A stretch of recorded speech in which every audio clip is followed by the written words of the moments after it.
Hey guys, welcome back for step 5 now of this image that we're working on. And thanks for hanging out with me. I hope that this is helping those of you that are not familiar with PhotoDirector 365. PhotoDirector, as far as I know, does have a free uh, platform that doesn't have all of these options on it. I got this because I had played around in GIMP, played around in some other things, just image wise. I liked the layout of this. I liked the tools that were available in it in this version. And I also needed a video editing software. I know I don't do much editing to my videos, but maybe someday in the future I'll get some snazzy little effects and put them in or whatever, but probably not. That's just not me. Um, so but I used Power Director before and I knew it was good stuff. But I had used I think it was the free version years ago, and I was like, oh man. And they had a sweet deal on it, Christmas. They had a sweet deal on the whole thing. It was called the Director's Suite. The Director's Suite included, Power Director, Audio Director, Color Director, Photo Director, and then there was an optional add-on for Promeo, which is a social media thing. But be honest with you, I haven't really used it. Haven't really been in there and played around and figured it out just because I'm doing the social media thing my way, and someday if I have some time, I'll get in there and dig around and play with it. But I got a really good deal on the package for the whole year. Um, and I not currently an affiliate. This is not sponsored series. Um, at some point in time, if I am an affiliate, you'll start to see my affiliate link pop up because they've got great stuff. I really like this software. It's super user friendly, where GIMP is just as powerful as Photoshop is. Photoshop's extremely expensive, especially if you want all the add-ons. And GIMP is there's a high level of learning you have to do. It's a high entry point. It's a big, like, you got to get the knowledge to get there to do the things that you want to do. And in this, while it seems like there's a lot, you can play around with so much and it seems to be named appropriately. Whereas in GIMP, a lot of the things are named kind of funny. So what does this do? What does that do? There's still a lot in here that I don't know what it does, but I can play around with it and hit that back button and go, oh, that's what that did. That didn't help me at all. So I'll move on to the next thing. So here we are with this one, and we're going to play around a little bit with color, and we're going to be in the adjustments again where we were before. And this section here, brightest, bright, midtone, dark, and darkest, that is in these type of images what I play around with kind of last. I want to play with the color, and I may not adjust that stuff much at all. I may just want a few of the really dark things to pop, and I may want a few of the really bright things to pop. So we're just going to play mostly we're going to start here in what they call tinge, where we did clarity before. So we've already done our clarity on this, and we could do a little bit more, but what I found in the past is it doesn't do a whole lot more. So I get it to where I'm happy with, I save it, and then I come back into it. And with vibrance, you can turn up just purely the color, but you're going to go through a color scale. So it's going to get greener, and then it's going to get bluer, and then it's going to get kind of a purpley to it. So, and again, remember, a double click puts you back to 0. Now, what I usually start with is saturation, because this color is not very saturated in here. And you can see that orangey red coming up, like, and you can see I'm on fit here. I'm not zoomed up. I want to see how this is affecting the entire picture, because as we get higher and higher, this red is really there. I go pointing at the screen again, like you guys can see down there. I'm just down here in the little box in the corner. I keep forgetting. So this red is really screaming, and I'm not seeing anything out here that's going crazy with the saturation. Now, obviously, if you desaturate it, it's black and white. So I think I'm going to start in this area here. I don't want to do too much with saturation because I can always do a little bit more with the actual colors. So I'm going to get it to a kind of an orangey red that I really like on the doorway behind the demon. And once I actually set the saturation, which that's way too high, it's like popping off the screen. So I think I'm going to go about 50 on saturation, and then we're going to play a little bit with the vibrance and just see what it brings out. See how green the mountains got in the background behind him? And then if we keep going, it's going to get more and more greenish. I kind of like the green on the swirls around him, but I'm not crazy about it being that green. So we'll see what happens. For now, I'm going to leave vibrance alone. I'm going to reset it to 0 because we're going to go play with colors. And we can also play with dehaze in this situation too. Dehaze will either completely darken or lighten. It's almost like an exposure, um, but I have found places where it has helped to use a little bit of dehaze. Right now, I'm going to leave it at 0, and I can close the sharpness because we're done with that one. And I'm going to open the HSL color. I'm going to start with hue. Hue, saturation, and lightness are all 3 different scales that you can use in here.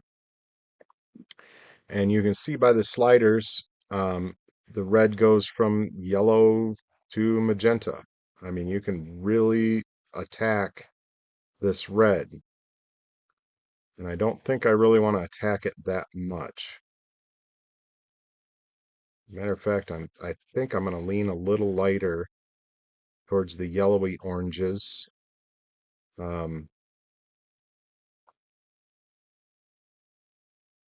me just take a look in. Yeah, that's actually pretty nice with the red there. But let me see what we get when we start to bring in orange. Oh, now that's really cool.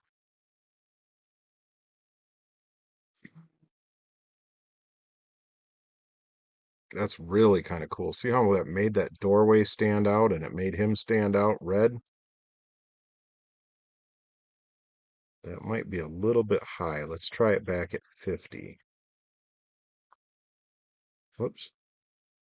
Going the wrong way when I'm clicking the arrows. All right, so let's go at 50. And we can play with the yellow a little bit. I don't think the yellow is going to do a whole lot for us. It's going to make some greeny kind of, well, we'll just put that back to 0 and we'll play with the green itself.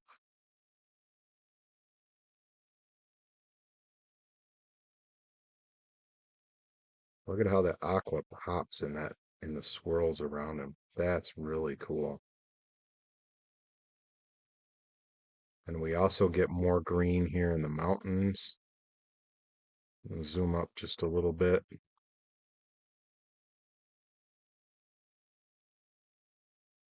Make sure we're not getting anything that's really out there. Now that we've got a little aqua in those light in the swirls, we can even make them more.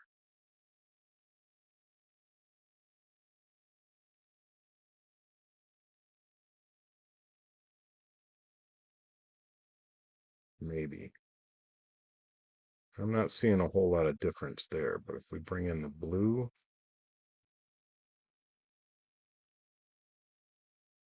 not seeing a whole lot of difference there either. So if I don't see a lot of difference, I reset the values to 0 because I don't want it to, when I do something else, all of a sudden pop out of nowhere. Because then it's kind of hard to figure out exactly what where you need to go back and adjust. So that was strictly hue. Now we're going to mess with saturation. And the red, we can super saturate it and make it super duper red, which is kind of cool. But I think we got a better effect with the orange. So I'm going to see what we got with orange first. You know, that brings it almost into like a ruby red, dulls it down. I don't really like that. I like it being a little brighter, a little more standoutish. But that's too much. So I think we are going to go back to the red and see what we get with the red. See if we can make it redder. That washes it out too much. This will make it redder. Let's get zoomed up a little bit. Thanks for hanging out with me, guys, because I know this is like I'm into this. This is an image for the website, so and for print on demand. So I am going to play with this and get it the way I want it. I'm not just going to rush through this and be like, all right, guys, that's cool. Blah, blah, blah, blah, blah. Boy, he really pops with that red. Man. Let's see what we can do with the green saturation. Ooh, that's kind of cool. Took that aqua and made it green. Go back the other way and we end up washing out some things in the background. But that looks really cool. Really, really cool. I'm going to end up backing back out here. I'm not too concerned about the clouds and things like that because we're going to add light sources, which is the very last step. And we can do a lot with light sources in these backgrounds of these images. I don't think we're going to get much out of the aqua. I don't think we're going to get much out of the blue. I will try the aqua a little bit to see if it balances anything out. I'm not getting much of anything, so we're just going to put it back to 0. Now we're going to go to lightness. And with lightness, we can deepen the red,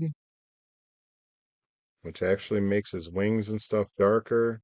We can lighten the red, which this isn't doing a whole lot. It's making it a little bit lighter,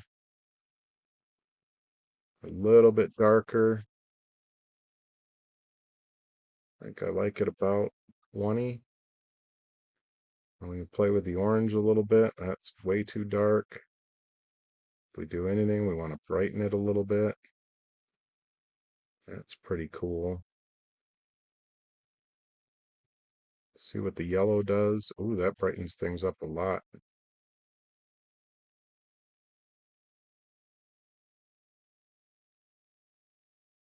Again, I'm going to check the whole picture, make sure we're not doing anything crazy out. We're not zoomed up very far, but I don't want to be too crazy. Now, if we lighten the green, see we're drifting back towards, we darken the green. I think we're getting too dark in the background, so I think we're going to put it at 0. And we already know the aqua blue, purple, and magenta aren't really doing a whole lot with the picture at all. So we covered hue, saturation, lightness. I will go back and see what the vibrance is doing now if we crank up the vibrance at all. See how much greener that made it? You can make this image like super green if you want to, which is actually kind of cool. But I don't think that will carry over well into CMYK. So I'm going to bring that down a little bit. But I am going to leave it saturated about 35.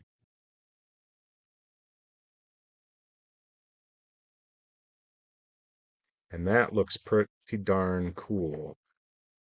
So I'm going to back out of that so it saves all of that and processes it into the image. And then we can jump back into adjustments and we can see if we want to do anything with exposure, which we can raise the exposure. We can lower the exposure. We can leave the exposure at 0. Sometimes I like to just throw a little bit in there. That's probably too much. That might be okay.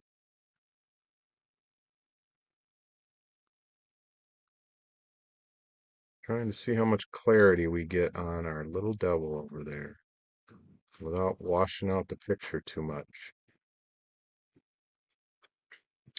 And I could actually play with the darkness, really kind of darken the edges up a little bit. I can do all kinds of stuff in here with this. I can lighten if I want. I'm going to reset that to 0 and see what the brightest does. So if we brighten it up, look at that, it's going to wash it right out. Or it's going to darken it up. And that's the thing about CMYK is it can't do like neons. It can't do stuff like that. So you got to be a little bit careful about how bright and colorful you make something. Um, for if it's just a wallpaper, if you're going to sell it as a digital download that people can print themselves, I honestly think it's kind of a disservice to them if you don't check it in CMYK because they may get it and it goes freaking crazy in terms of uh, when they have it printed out.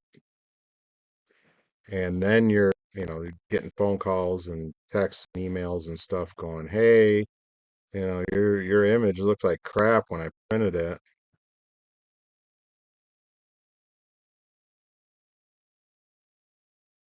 All right, reset to 0 on dark. And let me do that again. Because I don't think I want it darker, but I don't think I want it much lighter either. Again, we got to zoom up and check our dude.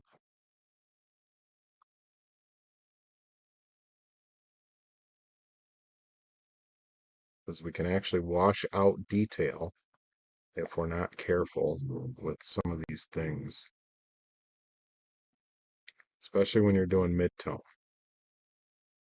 And then we can play with the darkness. See, it's nice that they break it into dark and darkest because you can affect the image in different ways with these two different settings. So I can get a lot more around the edges with the darkest, or I can just darken it back down a little bit. And you can kind of slide them back and forth and see what looks good to you. I mean, I really like this. This is really kind of nice right here. Um, and I'm sure I've talked long enough on this video, but color is one of the most important parts of the image. It's really going to put your personal spin on this image. And I'll tell you what, when I got this whatever this ethereal stuff is around the devil to be super green like that and him to be this red, that is super cool to me. That was completely what I had in my mind. Like, this guy's a devil. He's red, you know? And then the magic swirls around him, it was kind of white and stuff. I'm like, that's kind of plain and, Spartan and, who cares about all that stuff? I am going to click the back arrow because I like this right now. I really like this. I like the way the greens did back here and over here. And I am going to save this as step 5. And we will be back for step 6. And once again, I will have transferred this back into CMYK. See, I can save this as a TIFF file in here, but I still only have RGB options to save it in. So I'm better off saving it in a PNG in the standard RGB. And that's our video lesson for today, guys. I will see you on the next one. Remember to let the chaos out. Become creative. I don't know anything about any of this stuff. I'm just playing around and seeing what works. You guys can do that too. So if you have creativity, start playing around. And we'll see you on the next one.